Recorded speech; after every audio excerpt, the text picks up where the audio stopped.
some time now on this notion of learning how to almost re-enter, be led back into experience as lived, instead of basing our understanding on the form which experience seems to take after it has been lived. And this is part of what I call the dynamics of being, because it's an intrinsically dynamical approach. It's a dynamical way of thinking. And I introduced this, for me, basic metaphor, I suppose, of the stream one is in. Now, I also mentioned right at the very beginning that this didn't just happen in the 20th century, which it did in a big way in phenomenology and so on, and that's actually what particularly interests me. I think it should be fairly obvious by now that I'm astonished at what there is to discover there, but work has to be done to see it and express it. But not only that, I mentioned that it's also, this way of thinking first came in the 19th century, at the beginning of the 19th century, in the philosophical movement, which is mistakenly referred to as German idealism. It's not really a form of idealism in that sense. And in the Romantic movement, which has a many-headed hydra. But one person stands out in particular at that period of time, for whom this dynamic way of thinking was literally an expression of his own very mode of being. And that was the poet, dramatist, man of affairs, estate manager, natural philosopher, Goethe, a man of many parts, as you can tell, who is very famous indeed for his poetical work and for his extraordinary work, Faust, but who actually spent a great deal of time on what we would now call scientific work. But since the word science had not been coined at that time, the word scientia in Latin referred to what Aristotle did, but in the modern sense of the term, the word science, scientist, and so on, had simply not been coined. It didn't come in until 1840, after which Goethe was dead. It's not really appropriate to talk about Goethean science, or Goethe as a scientist. In those days, the term that was used was natural philosophy. The term, of course, which is still used today in things like PhD, when you get to become a doctor of philosophy, and so on and that. Well, all that's changed. But in some ways, it would be better if people thought about Goethe more in the light of natural philosophy than in the light of science. Because distortions can come in. And I've got something telling me, no, you're not going to go there, so I'm not going to go there. But just leave that at that.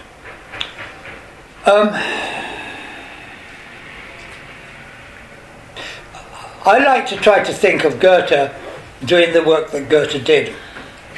I don't like to back project onto Goethe everything that's been laid on him now. He's become a cultural figure, and he was actually used in Germany for purposes that had nothing to do with Goethe at all. This came about at the time of German unification, as you know, or may not know.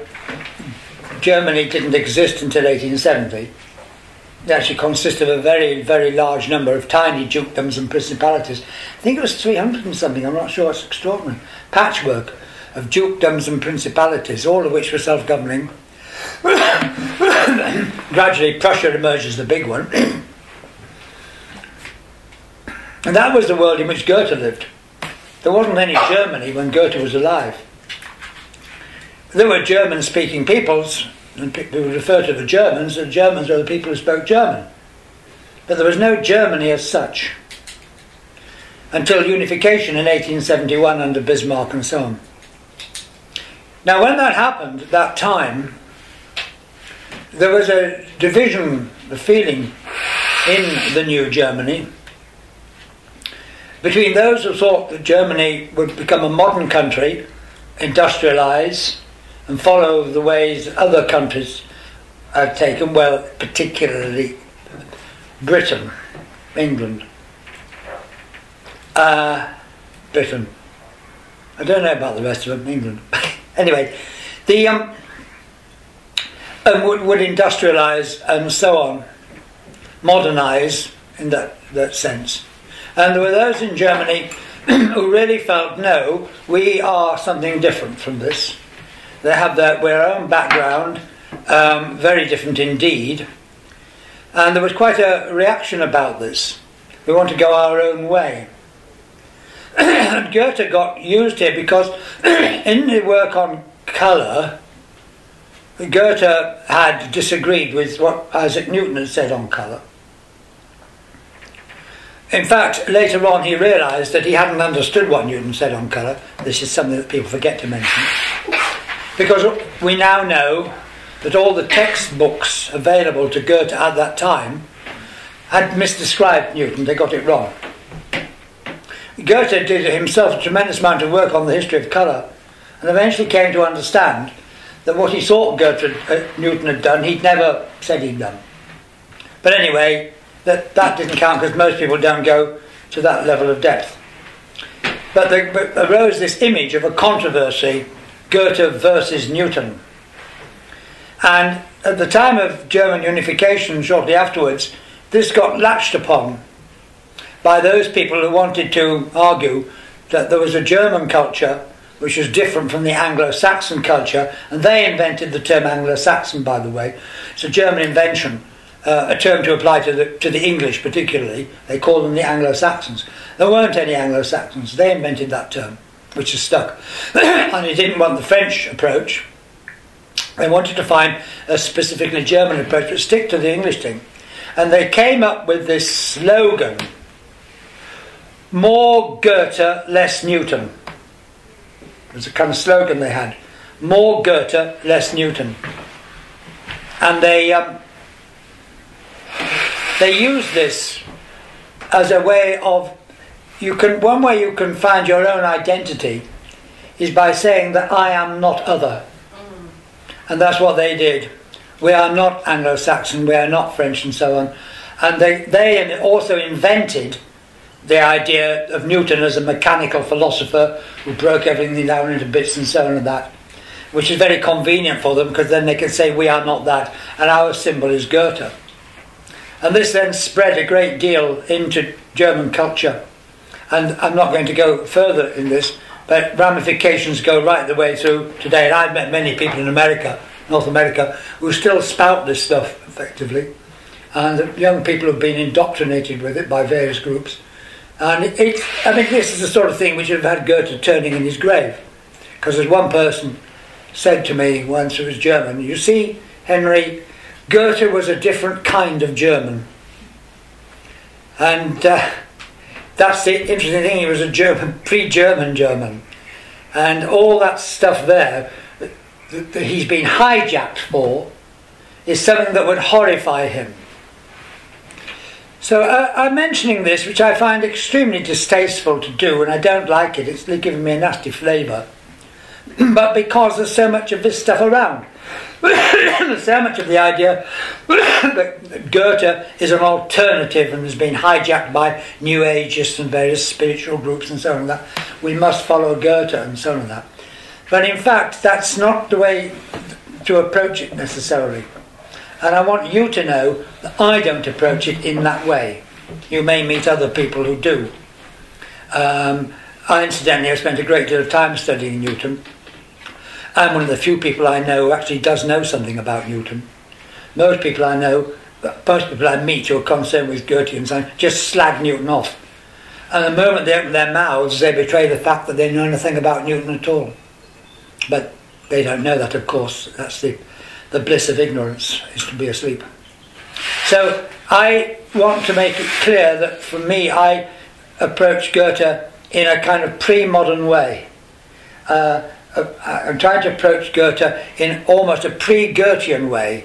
I'm trying to deconstruct this whole image that has grown up about Goethe and which has been propagated quite a lot today.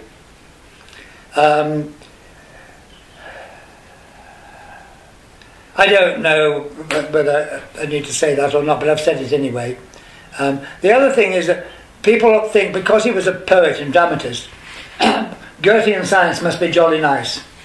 It'll be sort of nice and poetic, won't it? And we like that. We don't like nasty science. Nasty science has got mathematics in it and is hard. We don't like that. So the idea is that Goethean science would be nice because it'll be a bit poetic and so on, and that lovely. But in fact, people are very disappointed because when they look at Goethe's writing, it's as dull could be. Because he's actually simply attempting to describe experience. A lot of the things he writes are actually prescriptions for what people will see if they go to the phenomenon, and he expects the people he's writing for to be familiar with the phenomenon. Now, of course, nobody today is. So if you look at his work on the Metamorphosis of Plants, which we're going to look at, he actually expected the people who read that book to be thoroughly familiar with plants. And they would be. And if you look at the way the book is written, you haven't got a copy yet, have you? Yeah, I've got a copy. The new one? The new one. They should see it. Not now. They should see it. It's, yeah, they should see it. Just to look at it. I didn't bring one with me because it's heavy.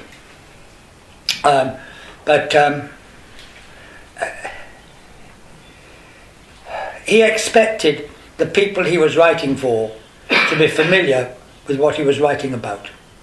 And that was quite understandable in his time. We're into the 1780s, 1790s. Because botany was a big thing at that time. People were very into botany. It was state-of-the-art stuff. People liked to go out botanizing, as they called it. And they knew their stuff. And Goethe, of course, being a very, as one woman described him, Goethe is a dangerous man. He liked to go out botanizing with large collections of ladies who would go. And so, you know, these people knew their stuff. And he expected the people reading it to have that background. He took it for granted. And today nobody has that background. That's the first thing that's to be said. The other thing about this is that Goethe's work in the Metamorphosis, on the metamorphosis of the plant, is in no way whatsoever controversial. It is radically new, as he knew. Well, not all that new, I would say, but it is in no way controversial, which is one nice reason for dealing with that. His work on colour is controversial, and has been made more controversial, in my view, by people who want to cause trouble with it, mischief with it, to use it for other purposes.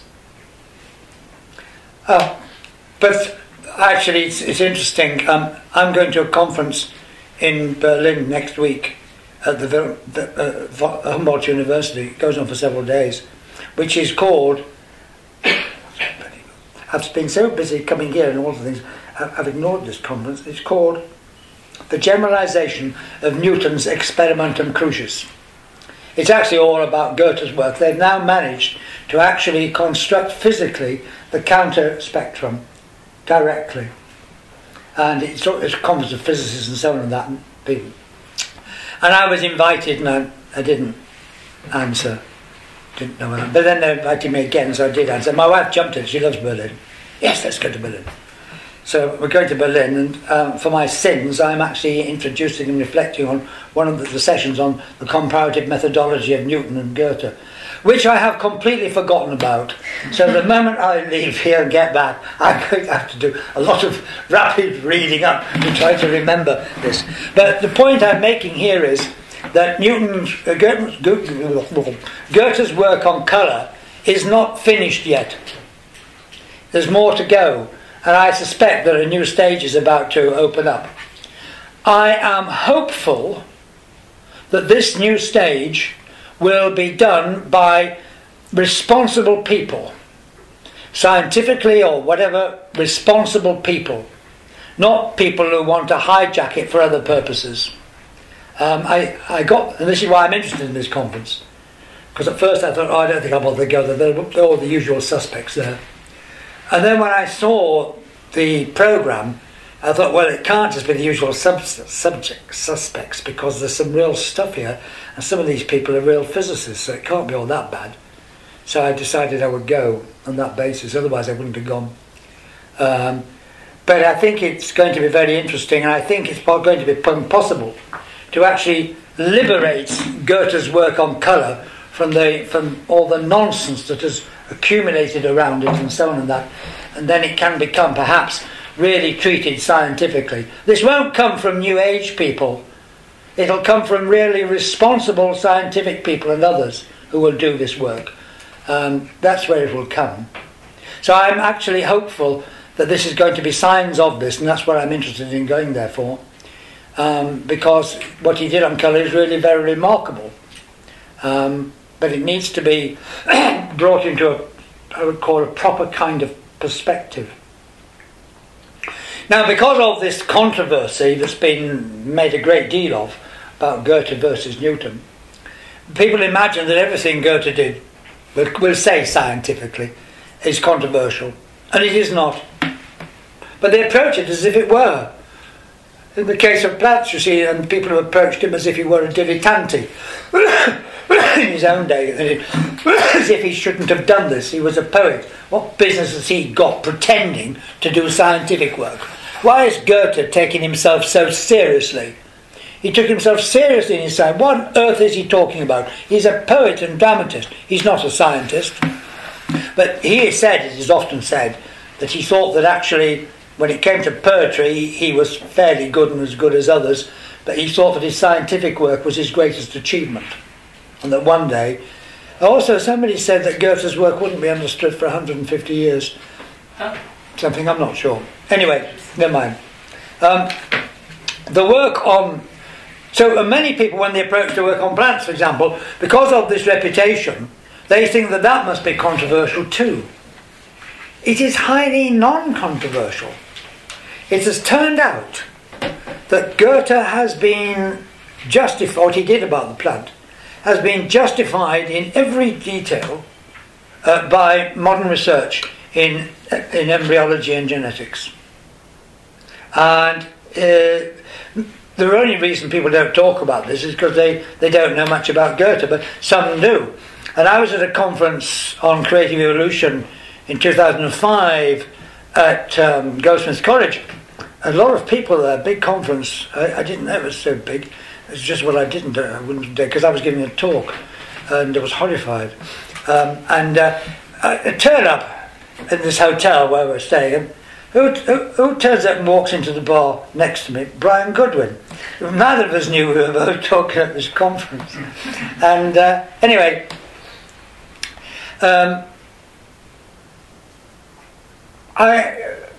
breakfast one morning, I went and sat with a professor of genetics, who people had said to me, he was always on his own, and people said to me, whatever you do, don't go near him. He's so hard-nosed, it's unbelievable. He's the most hard-nosed materialist you can come across. And I'd already seen him in action, and he was obviously a tricky character. Anyway, there wasn't any space. So I went and sat, and I said, do you mind if I sit here? And he grumped. And, that was he really didn't want anyone sitting next to him. And I felt a bit intimidated. And then somehow it came out, that was the day when I was going to talk on Goethe. And she said, what are you doing then? And I said, Goethe. Ah, he said, Goethe. Absolutely astonishing how that man managed to get it so right without any of the resources of modern biology. How did he do it? Completely unexpected, you see. And I said, well, and this is the thing, he actually was in the kind of way of seeing that he developed in working with the phenomenon. He wasn't interested, but the point was, he respected Goethe for getting it right. Now, there are people who are keen on Goethe. If you mention that Goethe has been verified by modern biology, they don't want to know. They say, oh, that's not really Goethe. Goethe's, you have to go into the seeing and into the spiritual side of things and so on and that. Well, all right, you can do that. But the point is, come on, let's notice the fact that Goethe is accepted for his work on the plants and has been verified by modern biology. Hook, line and sinker, you know. There's no controversy about it. In fact, he told me, he said, if anyone says anything other to you about this, I'll tell you, remember this is the name of the genes that do it.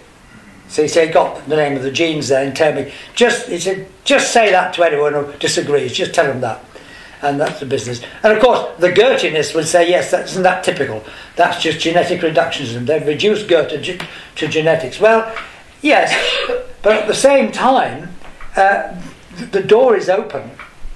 And you can say, well, Goethe got this right. How did Goethe do this? Oh, there's another way of approaching phenomenon. Because you remember when Craig was here and he came in, I said, we talked about this. How can we get to the point where people can see the idea and so on? But the basis is there. So what I'm going to be talking about is not controversial. So I want to emphasize that. But I'm going to look into it in a different kind of way to how you would do it in biology. I'm not going to do the biology. In fact, I'm going to I'm not going to cheat. What I'm actually going to do is I just want to show. Now I've said all that background, which I don't really want to say, but I feel I should fill you in on some background, especially in view of the way things have developed. But I want to. The reason I'm doing this here is I want to show how the same kind of dynamic thinking that we have been looking at is not only to be found in trying to understand the phenomenology of lived experience, but is also found in Goethe's way of learning to think like a plant lives. That's Craig Holdridge's term for it. Learning to think like a plant lives. We find there exactly the same kind of upstream-downstream dynamic. In this case, going upstream into the coming into being of the organism. Coming into being is hyphenated, by the way. Into the coming into being of the organism.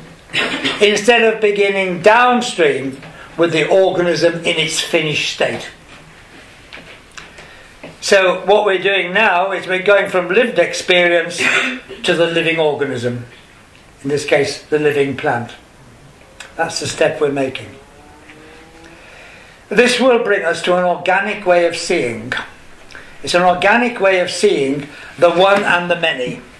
Now, I better mention that, I suppose, because this is what I'm particularly interested in, because it's the whole and the part.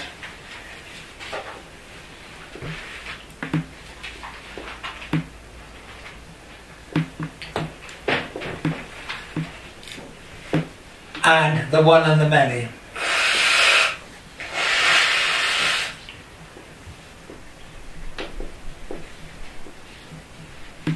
Now, the one and the many, well, I'll put the one and the many in inverted commas, because this is a very important idea in the whole historical development of Western philosophy from Plato onwards, which is just referred to in the literature as the one and the many. The problem of the one and the many. And it's usually put into inverted commas to show this is a recognisable thing. So that's what I'm dealing with. But it actually is isomorphic. Here's a lovely word. Isomorphic. It parallels the whole and the part. And I could actually take what I'm going to say in terms of the one and many, and you could translate it directly into what I say about the whole and the part. And I always forget to mention this, and the reason why, because I was thinking to myself, why did I change from the whole and the part to the one and the many? Well, there were reasons for doing this, why I focused on that. which is to do with the historical development historical development of what? Cultural historical development of I don't know why I did it. There was a reason. Perhaps it will emerge in what we're doing. Yes, will. You can do it in terms of the whole of the part, because there's this famous discussion, which may or may not happen, I suppose, between Goethe and Schiller, in which Goethe said to Schiller that he wanted to portray nature as working and alive, striving out of the whole into the parts. And this is this reversal. They're not going from the parts to the whole, but striving out of the whole into the parts. And I think that's why in the paper you've got on counterfeit and authentic wholes, in the last part I think it refers to Goethe in terms of the whole and the parts, but I can't quite remember. So you can do it that way, but as we'll see in his actual work, he's talking about one organ and so on and that. We'll look at that in a minute. That was why I did that, because what I spotted was Goethe had could transform the idea of the one and the many, which has a long historical pedigree going right back to Plato all the way through what becomes Western philosophy. So we come to an organic way of seeing the one and the many, and in this we find that unity does not dominate diversity, and at the same time diversity does not overpower unity. It's again that parallels what I said about the whole and the part, that the whole needs the parts in order to be whole, and the parts need the whole in order to be parts. It's something like that. It's put in the paper there, and here it's simply, now it's put in terms of the language of the one and the many, becomes unity and diversity. The unity does not dominate diversity, the whole does not dominate the parts.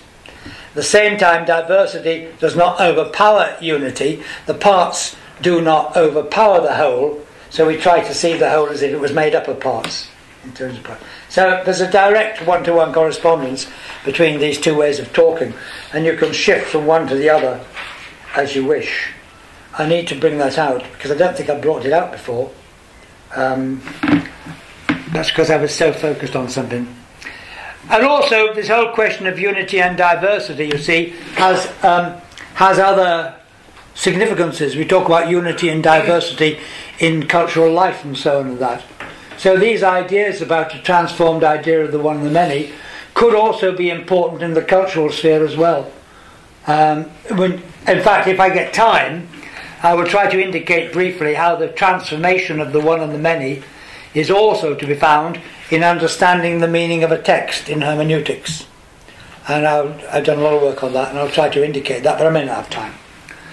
Now, I want to emphasise that what I'm doing is not in any way whatsoever meant to be a comprehensive treatment of Goethe's way of science. I'm not pretending it is, so please don't think that. Next week you're going to have Margaret Cahoon, who will be going into this kind of work of Goethe's with you in a way which will take you right into the living experience of it. I'm only looking at it in a kind of philosophical way, and she will take you right into it, but when she does so it won't even necessarily look like what I'm talking about. So you need to you'll be doing the actual living thing of it next week. This is not meant to be that. I'm simply pulling out one aspect because I think it has great significance, and I think it has great significance for us now. What we're looking for is to be found in his little booklet, The Metamorphosis of Plants. But we have to learn to see it. It's not just sitting there on the page waiting for us. And that's again the same thing. If you think about Duchenne and what we're talking about, we now face a particular text here. I treat this little thing, The Metamorphosis of Plants, which is a book consisting of about 140 different paragraphs, all numbered. That's a text. And I'm treating that rather like, there is something here which we have to see, and that will invoke in us a way of seeing, which will actually bring out what it is we're trying to see. So I'm working hermeneutically here now, this time in the proper sense with a text. So what Duchenne and that did, what you were talking about, we're actually doing the same thing, that double movement, with the text here. That's the subtle part of it. So there we are, not just sitting on the page. Now, I have prepared at great expense, well, and Philip, at even greater expense, has actually photocopied a piece of paper, and I better get through this before tomorrow, because if I don't get through it before tomorrow, half of you will turn up without it tomorrow, so we won't be able to do the second part, will we? Do you want one? Oh, if possible, if you've got one, if not. I think he's skipped. No, I've skipped, I've only got 16. Oh, really? I've got the first page. He's saving money. No, because I got it wrong first, so I printed it. That's what he's done, he's saving money for Schumacher College. Hey, you want one too, won't you? You've not done enough for it. No, I have Constantine have one of these. Except the other side, there's nothing. Well, that's no good, there's got to be something on the other side. That was the machine's fault. Oh, come on, the machine's fault. Well, I'm sorry for those who've been... never mind.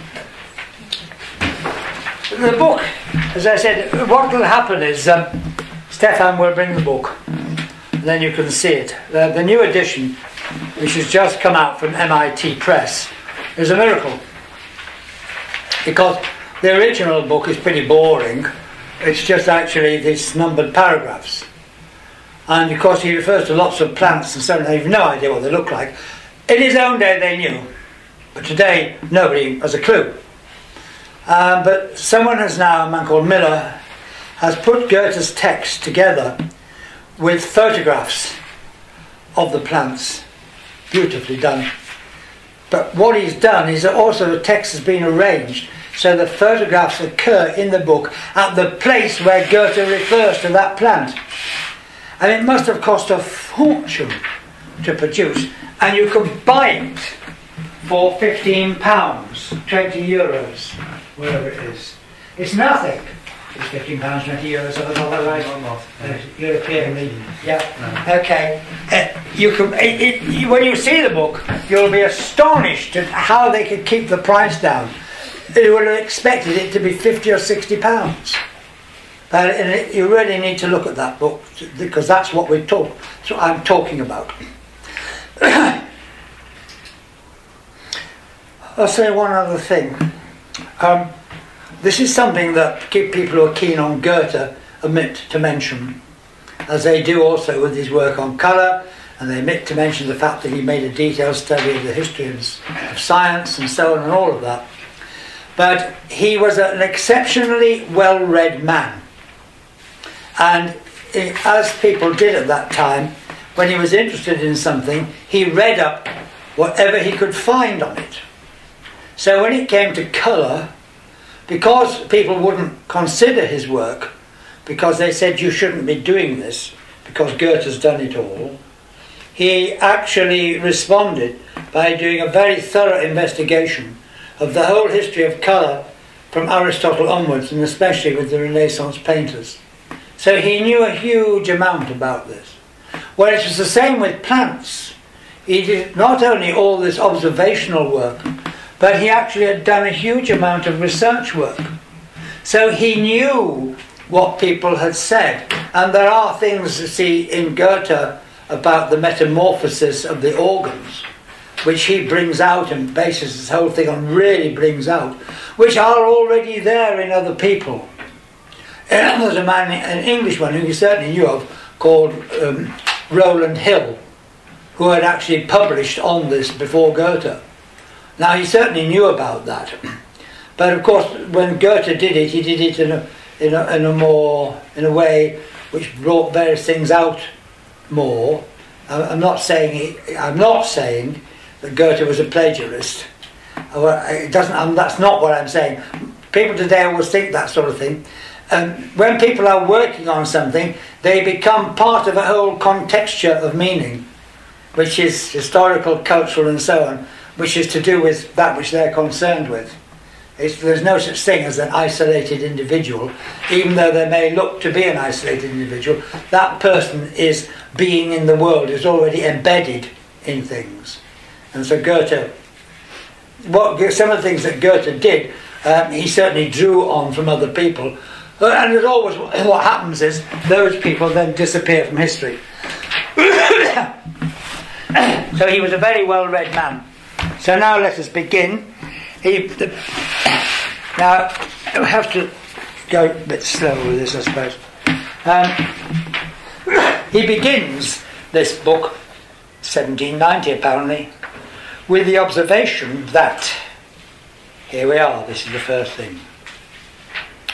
Anyone who observes even a little the growth of plants will easily discover that certain of their external parts sometimes undergo a change and assume, either entirely or in greater or lesser degree, the form of the parts adjacent to them. This is an observation. Now, what he means by external parts, well, the thing about the plant which makes it so good to work with is that all the parts of the plant, in certain sets, for the most part, are external. Because as you go up, and this lovely picture here shows, you go up, you have the leaf, you then have the sepal, which are the leaves which enclose the flower, you then have the petal, you have the stamen, you have the pistil, and there they are. These are all external to you. You can look at them, they're there. If you compare this with an animal, of course, it's not like that. You can't see the parts of an animal. They're all enclosed inside. So that's what he means by external parts, the various organs growing up the stem, which has been described there. So that's his first observation, that you discover in certain cases that sometimes some of these parts seem to undergo a change and become like a part adjacent to them, perhaps not completely. So, for example, there might be cases. He does this next. You know, in his next one, second paragraph, he tells us what he means by this. So, the simple flower, for example, often changes into a double one if petals develop in the place of stamens and anthers. These petals may either perfectly resemble the other petals of the corolla. That corolla is an old word, forget it. The other petals, it just means the ring of the plant, the flower, sorry. These petals may either perfectly resemble the other petals, both in form and colour, or they may still retain visible signs of their origin. So now we've got to understand what he means by that. I've got muddled up already. Can I just see what you've got? Thank you.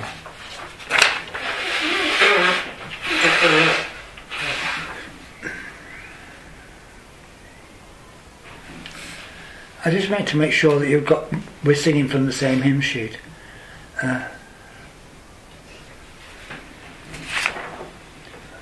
You've only got... that's me. Oh, well, thank you. Be all right, thank you. So, an example is provided by the difference between the wild rose and the cultivated rose. The wild rose has a widely open flower with a single ring of petals, and within that there are ring upon ring upon ring of stamens. The cultivated rose, on the other hand, has a closed flower consisting of several rings of petals. and inside there's only a single ring of stamens. The difference is striking. And what's happened here is that where there are stamens in the wild rose, there appear petals in the cultivated rose.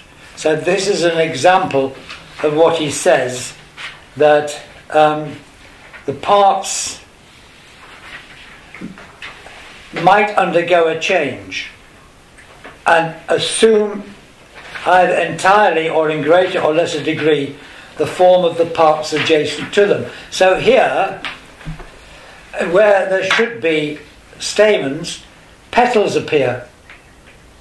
And this is what he eventually calls the regressive metamorphosis. It's as if the plant has grown backwards at that point. Now when you notice the fact that petals sometimes appear in the place of stamens, then you might have the intuition that there's some kind of inner connection between these two organs, between petals and stamens.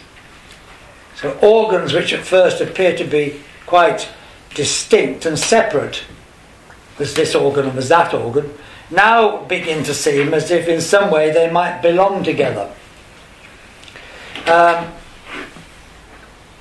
Are there instances in the normal developmental sequence of the plant where we can recognise this? What Goethe calls it the secret affinity between petals and stamens. And there are, and I haven't given you this, yes I have, there are instances, and one of them is the water lily, the white water lily. And that's what I've given there at the top here. Here we've got, beginning with the left, we've got petal. And then on the right hand side, we've got a recognisable stamen. Now what you find with the water lilies, if you look at it, you've got the open flower, petals, and then there's ring upon ring of organs, each ring of which adopts a different shape, which is sort of midway between a petal and a stamen. And there's the first one here. You start on the left, and then there's the next one there, which is folding over here. You have a whole ring of those. And then it goes like that, and like that, and like that. And during that time, the material component becomes thinner and thinner, so it doesn't fold up and become bulky. There's a real transformation takes place in the very texture of the organ. And you can actually see these right in front of you. There's several intermediate stages where clearly each organ is taking on here in part the form of the organ adjacent to it, not completely. When it comes to the cultivated rose, the stamens take on completely the shape of petals. But here each ring is taking on the part, in part, a greater or lesser degree, the shape of the organs adjacent to it. And when you look at it, it's astonishing. I remember when I first saw this, that you could easily believe that this intuitive idea you had become visible and you could actually see it with your eyes. Several developmental stages are there simultaneously, so when you look at it, you can have the overall effect as if you seem to see one organ turning gradually into another organ. This is how it seems to you. You seem to see one organ turning gradually into another organ. Lovely. But this is not what is happening. Nothing is what it seems. A petal does not turn into a stamen. What we're actually seeing here is one organ manifesting in different forms, and not one organ turning into another one. We're not seeing a finished petal changing into a stamen. That never happens. The metamorphosis is at the embryonic stage of plant growth and not at the adult stage. So it happens invisibly, as it were. And that's the little diagram there to try to indicate this. this is the embryonic stage, and it can develop into a petal. That same embryonic stage can develop into a stamen, and then no way does it go from one to the other. But externally, particularly when you get the white water lily with this beautiful sequence in here, you can feel as if you can see the petal gradually turning into a stamen in front of your eyes. And it doesn't. And this is important to emphasize, because this has been a source of huge misunderstanding, because people have thought that that is exactly what Goethe was saying. And of course the word metamorphosis does encourage that to some extent, because you've got the caterpillar turning into a butterfly and so on and that kind of thing. And they say, oh, silly Goethe, he thought that one organ changed into another, like a caterpillar turning into a butterfly, what nonsense. But of course he never thought anything of the kind. So now we can look at some more of Goethe's statements and see how it is that he himself actually unwittingly encouraged this very misunderstanding. Now, where's my next one? Oh God! Yes.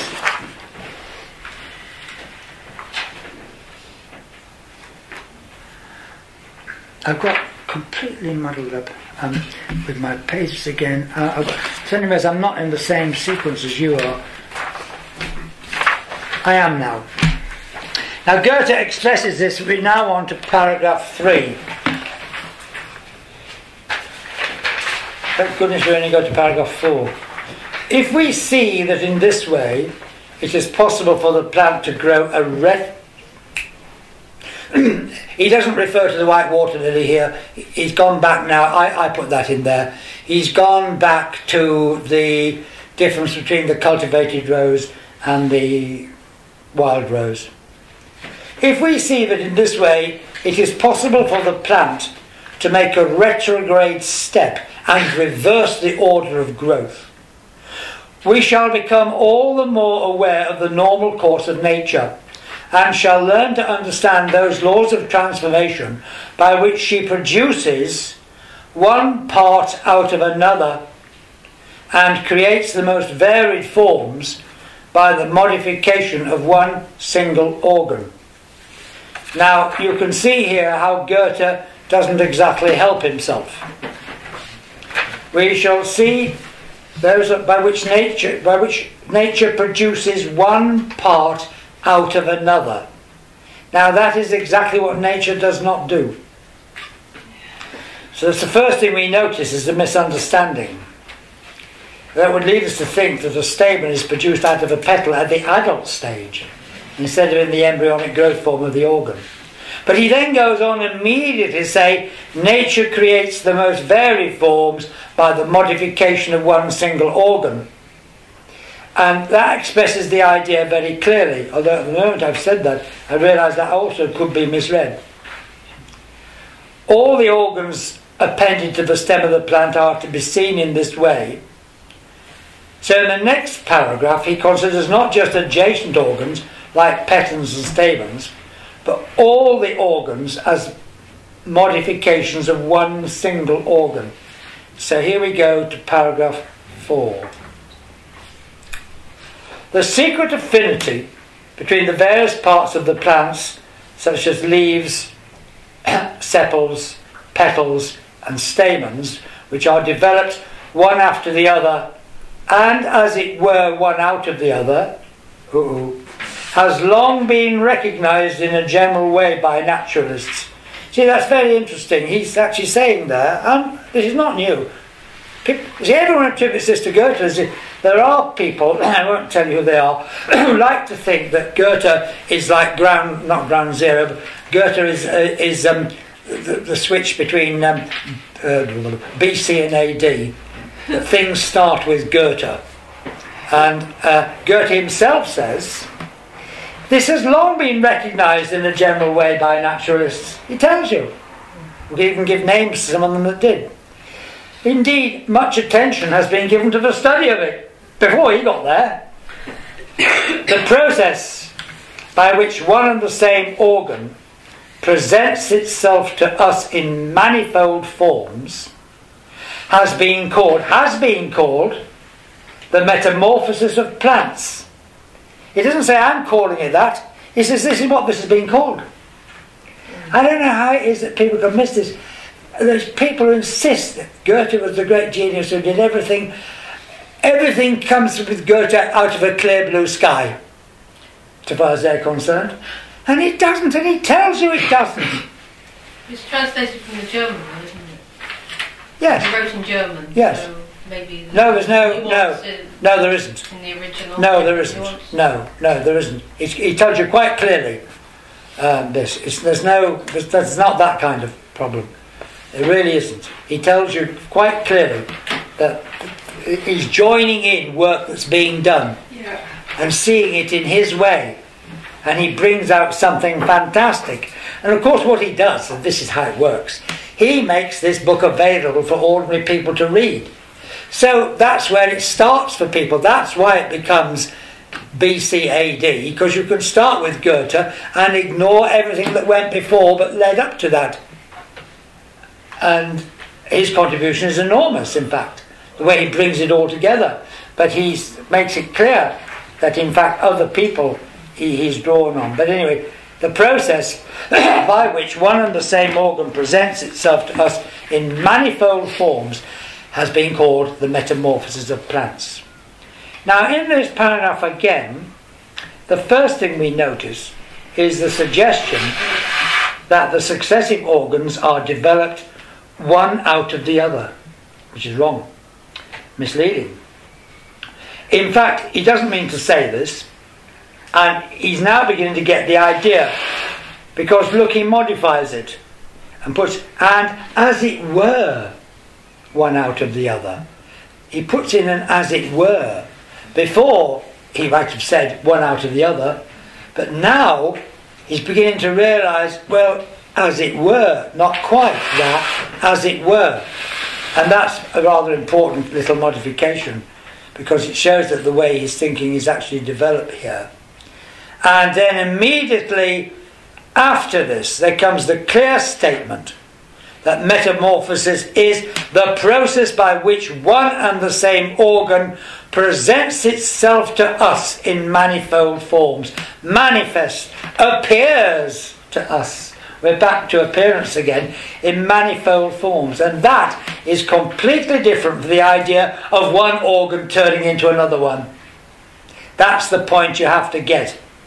It's the ability of the vegetative shoot to develop into different forms, which leads to the diversity of organs. Not some miraculous ability on the part of a finished organ to change its form into a different organ. The metamorphosis is in the earlier embryonic stage of the coming into being, hyphenated, of the organ.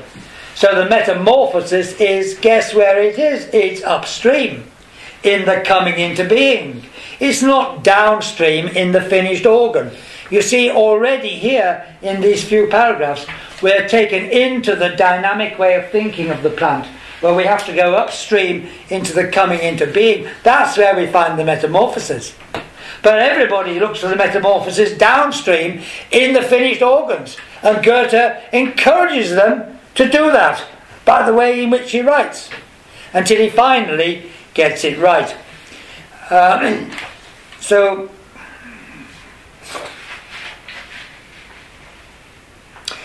that's the important thing. Metamorphosis is only to be found in the coming into being. So much misunderstanding here. And you might say to yourself, well, why? Oh, it was wonderful. 1 year, it was lovely. And what was the name of that wonderful, that Norwegian girl? Anne. Oh, she was terrific. Then she said to me, do you think Goethe ought to have revisited what he wrote? The picture of Goethe revisiting what he'd written just knocked me out. Yeah. The thing is, why does this happen? Well, it is again developmental. Why it happens is it's phenomenological. As Husserl said, we don't get the idea clearly to begin with.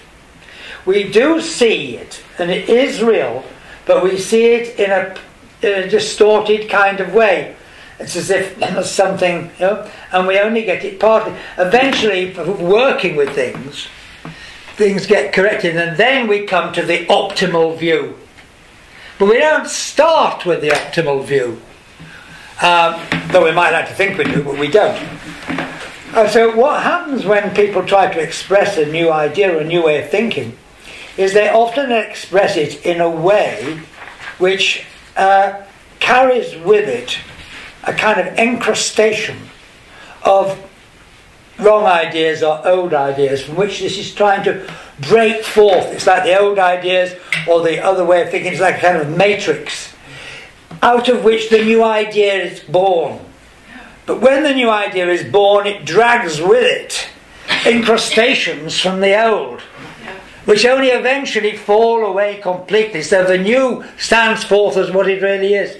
And that's what you're seeing in Goethe. And you often find this in a lot of writing. I'm quite sensitive to this when I'm reading.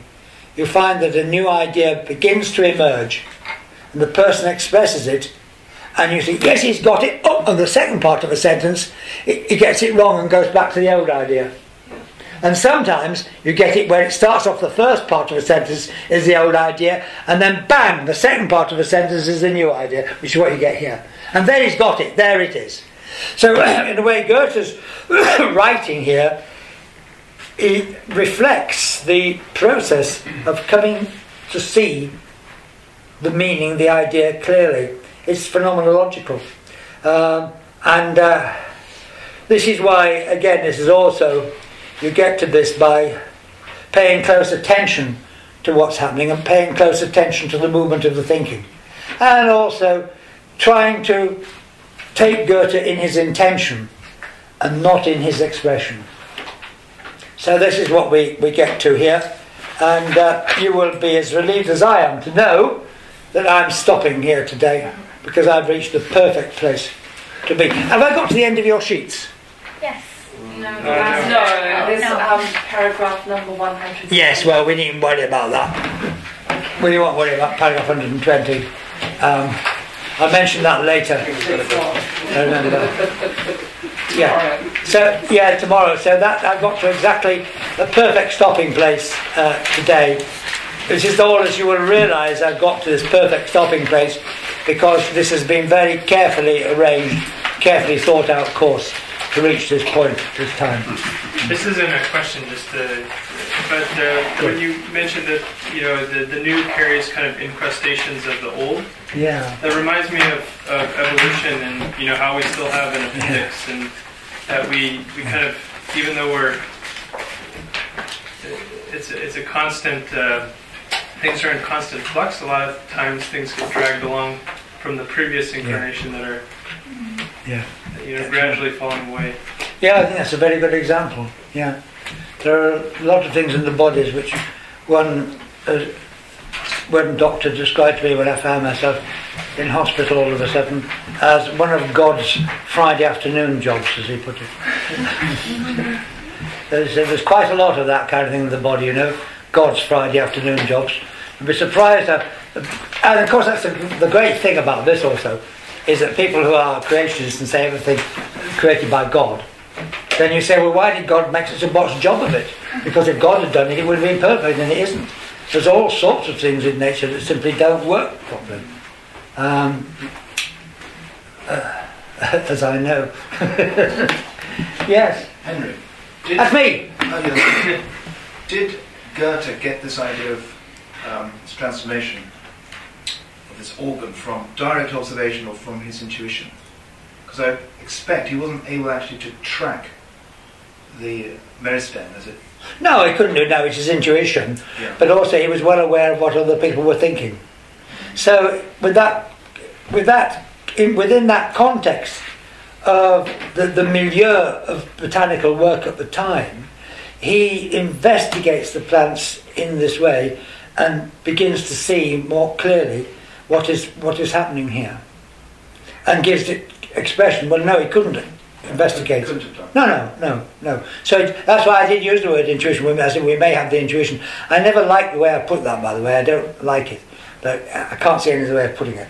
But there was an intuition here. And then once you've had the intuition, you say, well, you can all see it with your eyes. It's back to what we were talking about earlier. Once you've seen it, you say, well, look, it's there. You can see it with your eyes. But actually, what happened is you have seen it. You see the metamorphosis in that sense. But he said this is a very difficult idea. I haven't got that quote with me. I left that behind. There's a quote somewhere where he compares it to Copernicus. He actually says, this is a great surprise for a lot of the people who think Goethe was just someone who just stuck with the empirical. He says there are ideas which are actually so contrary to common sense and received opinion that they're very difficult to understand. And he said Copernicus and the moving Earth is such an idea. And he says the idea of metamorphosis is exactly the same as that. In other words, it's not obvious. It's contrary to common sense, contrary to what you seem to see. As Copernicus is, so he said the idea of metamorphosis is like that. So what you seem to see is one organ transforming into another. Yeah. And you don't. It's remarkable that he had the intuition that it wasn't like that. Yeah. But I don't know, you see, I'm not a botanist. Now, Margaret will know. I imagine that she would know, because she studied the whole history of the thing, that quite a number of these botanical people had done quite detailed research.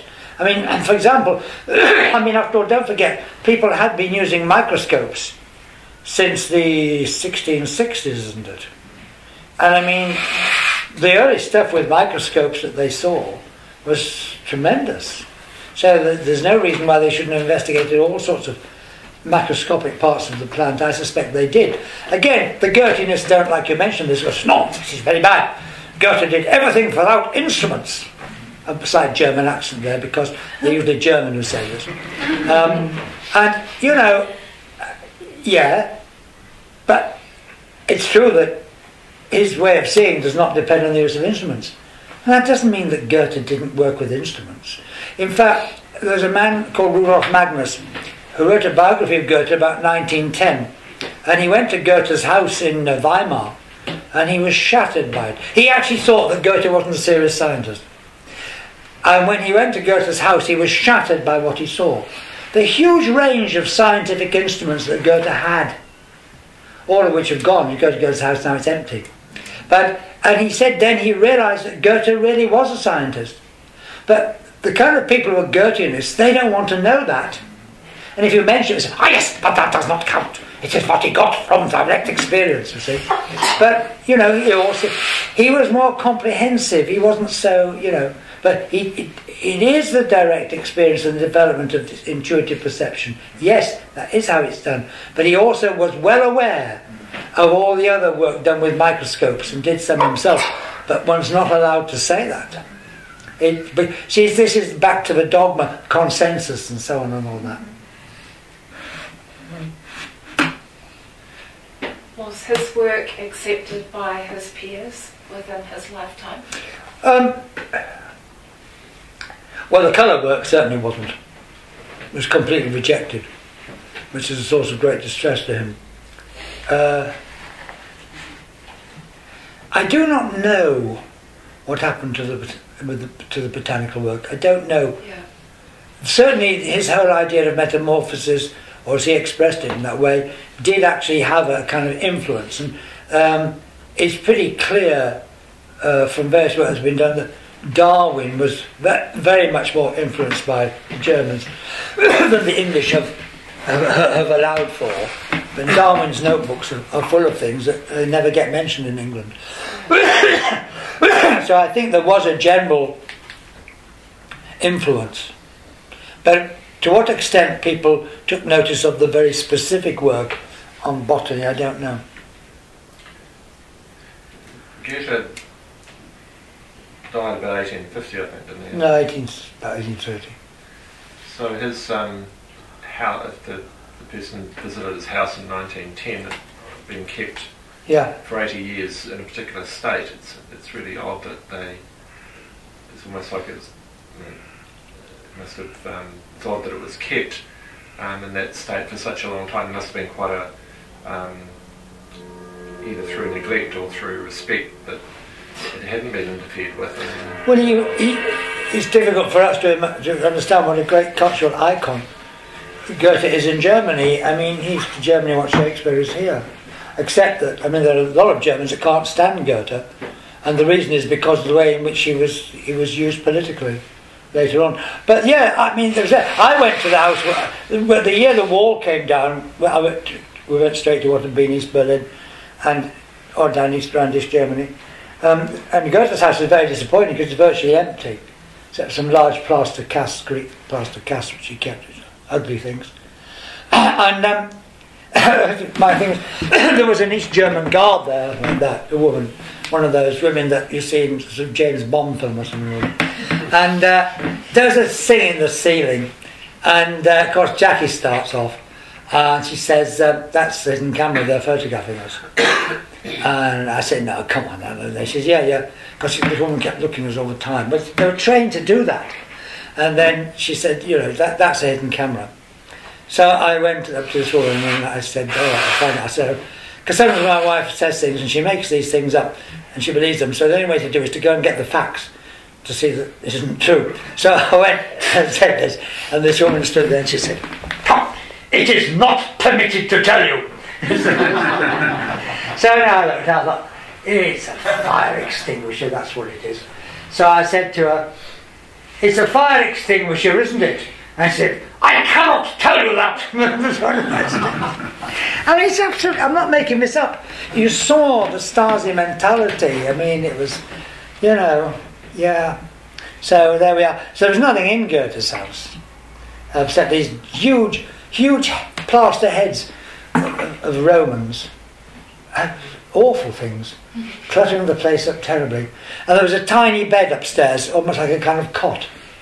And they said that was Goethe's bed, because they like to make out that Goethe was a very frugal, ascetic sort of man. Well, the other story is that in one book I read, it said, well, in an age when people drank enormous quantities of wine, Goethe drank more than most.